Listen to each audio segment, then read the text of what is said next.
सुनाते हैं, पावन कथा सुनाते हैं। नाग देव की पूजा करके इन्हें मनाते हैं, हम कथा सुनाते हैं। जब नाग देव प्रसन्न हो, सुखी भक्तों का जीवन हो। जब नाग देव प्रसन्न हो, सुखी भक्तों का जीवन हो। प्रिय भक्तजनों, आज हम आपको नाग पंचमी की कथा सुनाएंगे। सनातन धर्म में अनेकों ही त्योहार मनाए जाते हैं, जिनमें नाग पंचमी भी विशेष त्योहार है। कहते हैं आज के दिन नाग देवता की पूजा करने से घर में अन्न धन की वृद्धि होती है एवं सर्पदंश का भय नहीं रहता। प्रिय भक्तों, आज इस कथा के माध्यम से हम बताने की कोशिश करेंगे कि नाग पंचमी का त्योहार क्यों मनाया जाता है और इसकी व्रत कथा भी आपको सुनाएंगे।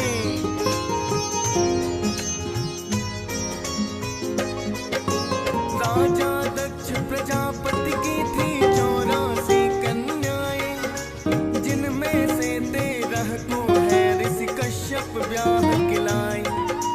अदिति दिति तनु काष्ठा है अरिष्ठा और सुरसा, यामिनी ताम्रा सुरभि पतांगी कद्रू और विनता। विनता और करतु के बीच की भक्तों कहानी है, नाग पंचमी के अवसर पे हमें सुनानी है। विनता गर्भ से अरुण गरुड़ तो पुत्रों का जन्म हुआ, और करतु ने अनेकों ही नागों को जन्म दिया। वासुकि तक्षक कालकोट भी जिनमें आते हैं, पावन कथा सुनाते हैं। नाग देव की पूजा करके इन्हें मनाते हैं, हम कथा सुनाते हैं। जब नाग देव प्रसन्न हो, सुखी भक्तों का जीवन हो। जब नाग देव प्रसन्न हो, सुखी भक्तों का जीवन हो। प्रिय भक्तजनों, ऋषि कश्यप ब्रह्मा जी के मानस पुत्र मरीचि के विद्वान पुत्र थे, जो राजा दक्ष प्रजापति की 13 कन्याओं को ब्याह कर लाए थे। मुख्यतः इन्हीं कन्याओं से सृष्टि का विकास हुआ और ऋषि कश्यप सृष्टिकर्ता कहलाए। ऋषि कश्यप सप्त ऋषियों में प्रमुख माने जाते हैं। इन सप्त ऋषियों के नाम हैं वशिष्ठ, कश्यप, अत्रि, जमदग्नि, गौतम, विश्वामित्र और भरद्वाज। प्रिय भक्तों, जिस प्रकार दिति गर्भ से दैत्य, अदिति गर्भ से देवता उत्पन्न हुए, इसी प्रकार विनता गर्भ से 2 पुत्र अरुण जो सूर्य देव के सारथी बने, एवं गरुड़ जो विष्णु जी के वाहन बने, और कद्रु गर्भ से बहुत से नागों की उत्पत्ति हुई, जिनमें प्रमुख 8 नाग थे। शेष, वासुकी, तक्षक, कारकोट, पद्म, महापद्म, शंख और कुलिक। प्रिय भक्तों, एक दिन विनता और करतु ने उच्चे श्रवा घोड़े को देखा, जो कि सागर मंथन के 14 रत्नों में एक है।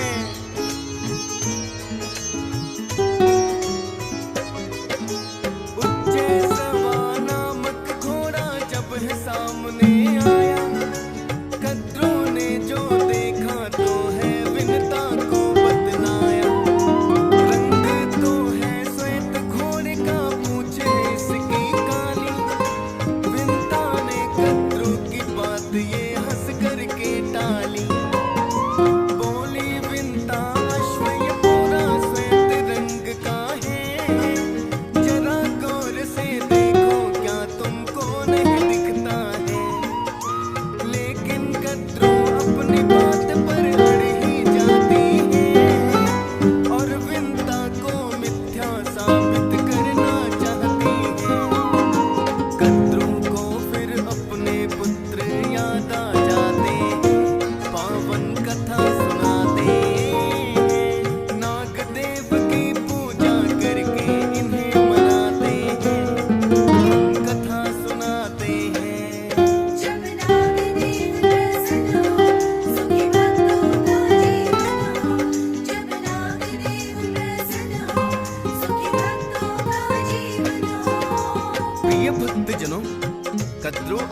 विंता के बीच शर्त लग गई। विंता घोड़े को श्वेत रंग का बता रही थी और कद्रू उसकी पूंछ को काले रंग का बता रही थी। कद्रू ने बात को सच सिद्ध करने के लिए अपने नाग पुत्रों को आदेश दिया कि तुम सूक्ष्म रूप बनाकर घोड़े की पूंछ से लिपट जाना ताकि उसकी पूंछ काली नजर आए और मैं शर्त जीत जाऊं। कुछ नागों ने तो उसकी बात मान ली, किंतु कुछ ने इस झूठ में माता का साथ देने के लिए मना कर दिया। तो कद्रू ने क्रोधित होकर उन्हें अग्नि में भस्म होने का श्राप दे दिया।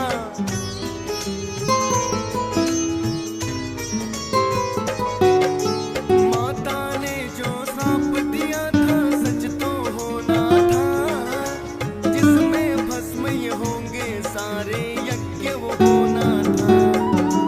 राजा परीक्षित की मृत्यु हुई सर्पदंश के कारण, जानते हुए कर ना सके थे इसका कोई निवारण। राजा परीक्षित पुत्र ने नागों से बदला लेना चाहा, जन्मे जय ने इसके लिए फिर नाग यज्ञ करवाया। किंतु मुनि आस्तिक आकर उसे रुकवाते हैं, भस्म होने से अग्नि में नागों को बचाते हैं। नाग पंचमी का ही दिन था वो तो बताते हैं, पावन कथा सुनाते हैं। नाग देव की पूजा करके इन्हें मनाते हैं, हम कथा सुनाते हैं। जब नाग देव प्रसन्न हो, सुखी भक्तों का जीवन हो। जब नाग देव प्रसन्न हो, सुखी भक्तों का जीवन हो। प्रिय भक्तजनों, जब कलयुग ने राजा परीक्षित से रहने की आज्ञा मांगी तो उन्होंने कलयुग के रहने के लिए 5 स्थान दिए, जिनमें से स्वर्ण भी एक था, क्योंकि राजा परीक्षित ने स्वर्ण मुकुट पहना हुआ था तो उनकी मति भ्रष्ट हो गई और उन्होंने ऋषि शमी के गले में एक मृत सर्प को डाल दिया, जिसका प्रतिकार लेने के लिए उनके पुत्र श्रृंगी ऋषि ने श्राप दे दिया कि आज से ठीक 7 दिन पश्चात सांप के काटने से तुम्हारी मृत्यु हो जाएगी। राजा परीक्षित जानते हुए भी कोई उपाय ना कर सके और सर्पदंश से उनकी मृत्यु हो गई। राजा परीक्षित के पुत्र जन्मेजय ने जिसके प्रतिकार में नाग यज्ञ किया, जिसमें सारे नाग यज्ञ अग्नि में आकर भस्म होने लगे, तब मुनि आस्तिक ने आकर राजा जन्मेजय के नाग यज्ञ को रुकवाया और जलते हुए नागों को अग्नि से बचाने के लिए उनके ऊपर शीतल दूध डाला और पिलाया। भक्तों, जब मुनि आस्तिक ने नाग यज्ञ रुकवाया तो नाग पंचमी का ही दिन था। तभी से नाग पंचमी का त्योहार मनाया जाने लगा, जो इस दिन नाग देवता को शीतल दूध अर्पित करते हैं। नाग देवता सदा ही उन पर प्रसन्न रहते हैं। प्रिय भक्तों, नाग पंचमी के दिन अनेकों भक्त व्रत भी करते हैं और कोई भी व्रत कथा सुने बिना संपूर्ण नहीं होता। अतः हम आपको नाग पंचमी की व्रत कथा सुनाएंगे।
नाग देव की पूजा करके इन्हें मनाते हैं हम।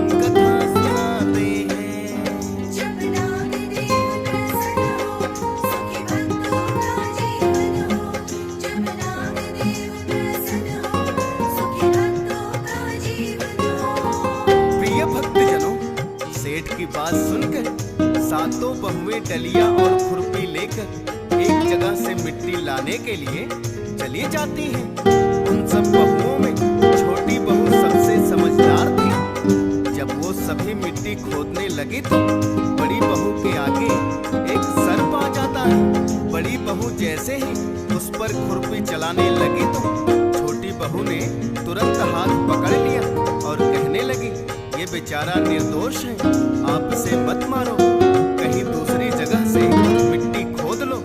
इतना सुनकर बड़ी 6 बहुएं दूसरी ओर मिट्टी खोदने चली जाती हैं। किंतु छोटी बहू सर्प से हाथ जोड़कर कहती है, हे भैया, मेरी बड़ी जेठानी की भूल को क्षमा कर देना और तुम यहीं रहना, मैं तुम्हारे लिए दूध लेकर आती हूँ।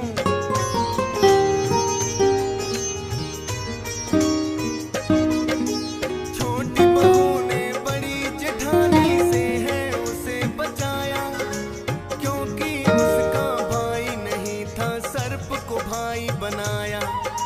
मिट्टी लेकर सातों ही बहुएं फिर तो चली गई हैं और घर के कामों में जाकर व्यस्त हो गई हैं। छोटी बहू ने तो उस सर्प को भाई माना है, भूल गई ले जाकर उसको दूध पिलाना है। अगले दिन जब छोटी बहू को याद बात आई, कच्चा दूध उस सर्प की खातिर लेकर है आई। किंतु नागदेव उस पर क्रोधित हो जाते हैं, पावन कथा सुनाते हैं। नागदेव की पूजा करके इन्हें मनाते हैं, हम कथा सुनाते हैं। जब नागदेव प्रसन्न हो, सुखी भक्तों का जीवन हो। जब नागदेव प्रसन्न हो, सुखी भक्तों का जीवन हो। प्रिय भक्तजनों, छोटी बहू से क्रोधित होकर वो सर्प कहने लगा, तुमने मुझे यहीं रुकने के लिए कहा और कल से मैं तुम्हारी प्रतीक्षा कर रहा हूँ। तब छोटी बहू हाथ जोड़ते हुए बोली, भैया मुझे क्षमा कर दो, मैं घर के कामों में व्यस्त होने के कारण आपके लिए दूध लाना भूल गई। छोटी बहू की बात सुनकर सर्प कहने लगा, क्योंकि तुमने मुझे भैया कहा है, इसलिए अपनी छोटी बहन समझकर तुम्हें क्षमा कर रहा हूँ। फिर सर्प ने छोटी बहू का लाया हुआ दूध ग्रहण किया।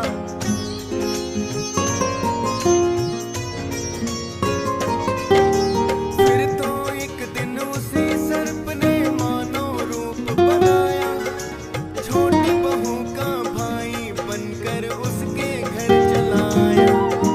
छोटी बहू को आकर के सब कुछ भी बता दिया है, भाई बनकर आया हूँ जैसा कि तुमने कहा है। साहूकार को भी तो सर्प ने ऐसा ही बतलाया, छोटी बहू का भाई हूँ मैं जो परदेश से आया। इसीलिए तो पहले अपनी नहीं हुई मुलाकात, बहुत दिनों में आया बहन को ले जाऊंगा साथ। साहूकार भी उसको मना नहीं कर ही पाते हैं, पावन कथा सुनाते हैं। नागदेव की पूजा करके इन्हें मनाते हैं, हम कथा सुनाते हैं। जब नागदेव प्रसन्न हो, सुखी भक्तों का जीवन हो। जब नागदेव प्रसन्न हो, सुखी भक्तों का जीवन हो। प्रिय भक्तजनों, सर्प जो कि मनुष्य बनकर अपनी बहन के घर में आया था, उसने साहूकार और अपनी बहन की जेठानियों को बताया कि मैं इसका छोटा भाई हूँ, जो कि बहुत दिनों से परदेश में रहता था और मैं कुछ दिनों के लिए अपनी बहन को घर ले जाने के लिए आया हूँ। तो साहूकार ने खुशी खुशी छोटी बहू को उसके भाई के साथ भेज दिया। छोटी बहू अपने नाग भाई के पीछे पीछे चल दी। चलते चलते एक गुफा आई तो उसका भाई कहने लगा, हे बहन, ये अपने घर जाने का मार्ग है, अब मैं सर्प बन जाऊंगा और गुफा में प्रवेश करूंगा। तुम मेरी पूंछ पकड़कर भीतर चले आना। छोटी बहू ऐसा ही करती है।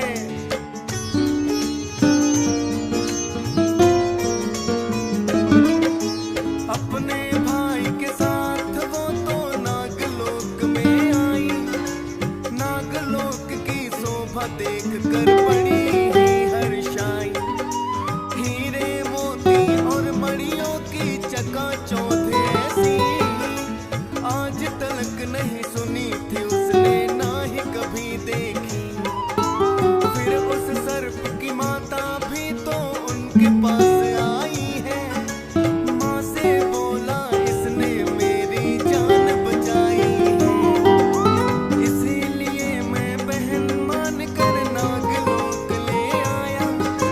माता ने भी बेटी समझकर बड़ा ही प्रेम लुटाया। आपस में फिर माँ बेटी की होती बातें, पावन कथा सुनाते हैं। नागदेव की पूजा करके इन्हें मनाते हैं, हम कथा सुनाते हैं।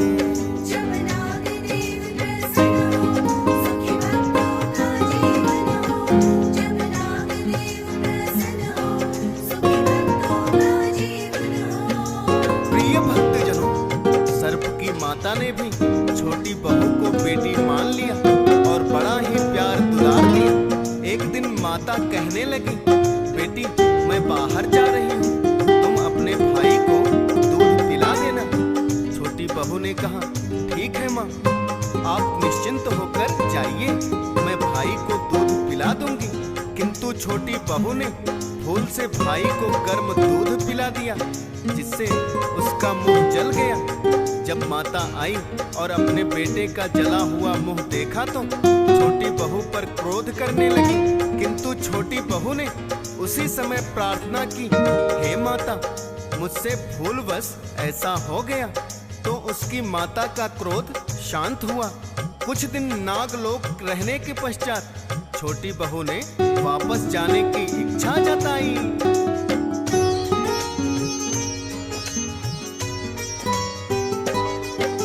माता और भाई ने उसको फिर तो विदा किया है। सोना चांदी एक 9 लखा हार भी उसे दिया है। छोटी बहू अपनी ससुराल में वापस आई है और भाई का दिया हुआ धन साथ मिलाई है। उसकी जेठानियों को फिर तो अचरज पड़ा हुआ। एक 9 लखा हार जो गले में उसके पड़ा हुआ। हीरे मोती जड़ा हुआ वो हार बड़ा ही खास। ऐसा हार तो होता नहीं है किसी रानी के पास। आपस में फिर सभी जेठानी करती बातें हैं, पावन कथा सुनाते हैं। नागदेव की पूजा करके इन्हें मनाते हैं, हम कथा सुनाते हैं। जब नागदेव प्रसन्न हो, सुखी भक्तों का जीवन हो। जब नागदेव प्रसन्न हो, सुखी भक्तों का जीवन हो। प्रिय भक्तजनों, सभी जेठानियां आपस में बात करने लगी कि इसका भाई तो बहुत धनवान है, न जाने परदेश से कितना धन कमा कर लाया है, जो अपनी बहन को इतना सारा धन दिया है। और छोटी बहू ने जो हार पहना था वैसा हार तो उसकी जेठानियों ने कभी सपने में भी नहीं देखा। जब छोटी बहू हार पहनकर चलती थी तो उसके रूप में 4 चांद लग जाते थे। धीरे धीरे उसके हार के चर्चे होने लगे और बात राजा और रानी तक भी पहुंच गई। रानी राजा से कहने लगी, साहूकार की छोटी बहू का हार मुझे किसी भी कीमत पर चाहिए।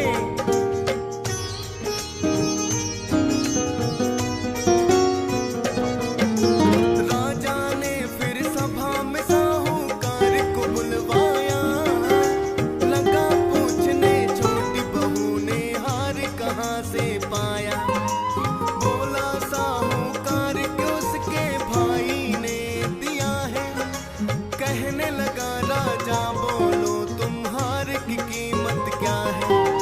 साहूकार बोला के चीज जो मायके से आती है, उसकी कीमत राजन कहाँ लगाई जाती है। छोटी बहू अपने भाई का दिया हुआ उपहार आपको दे देगी, इसके ना लगते हैं आसार। फिर तो राजा छोटी बहू को भी बुलवाते हैं, पावन कथा सुनाते हैं। नागदेव की पूजा करके इन्हें मनाते हैं, हम कथा सुनाते हैं। जब नागदेव प्रसन्न हो, सुखी भक्तों का जीवन हो। जब नागदेव प्रसन्न हो, सुखी भक्तों का जीवन हो। प्रिय भक्तजनों, राजा ने छोटी बहू को भी सभा में बुला लिया और कहने लगा, तुमने जो हार पहना है उसे रानी पहनना चाहती है। मैं तुम्हें इसके बदले में बहुत से हीरे मोती और सोना चांदी दूंगा, किंतु वो हार अपनी रानी के लिए मुझे चाहिए। छोटी बहू हार देने के लिए मना कर देती है। तो राजा कहते हैं, यदि तुमने मेरी आज्ञा का पालन नहीं किया तो तुम्हारे सारे परिवार को कारावास में डाल दूंगा। छोटी बहू को मजबूरी बस राजा को हार देना ही पड़ता है।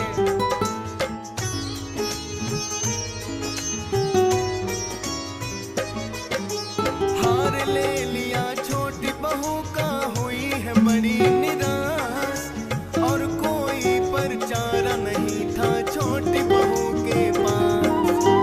राजा हार लेकर महल में शाम को जब आया, रानी से कहने लगा, मैंने हार वो मंगवाया।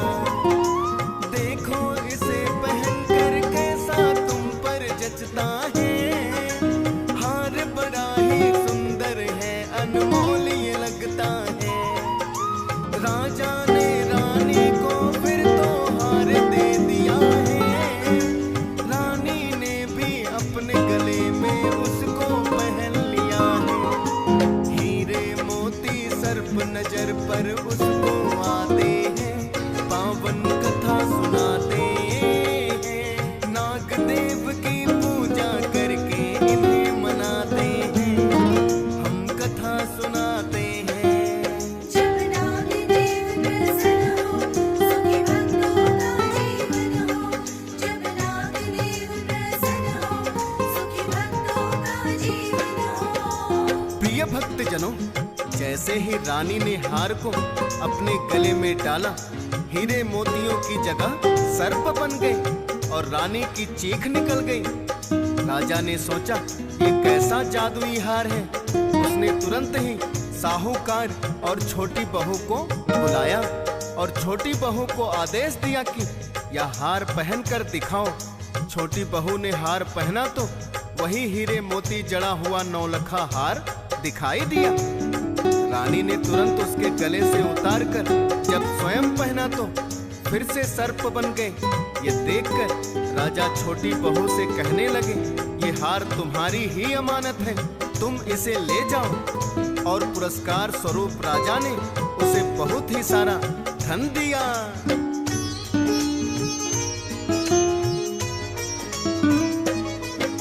छोटी बहू को दिए राजा ने अनेकों ही उपहार, लौट के घर में आ गए हैं फिर बहू और साहूकार। नाग पंचमी के दिन सर्प को क्योंकि दूध पिलाया, इसीलिए तो छोटी बहू ने इतना धन है पाया। नाग पंचमी व्रत की भक्तों पावन कथा यही है, पूजा पाठ के बाद अवश्य ही जाती सुनी पढ़ी है। डीएस पाल ने कर दिया भक्तों कथा का वर्णन, श्रद्धा भाव से सुनते जिसको हंस राज रल्हन। फौजी सुरेश को और लिखने के लिए बताते हैं, पावन कथा सुनाते हैं।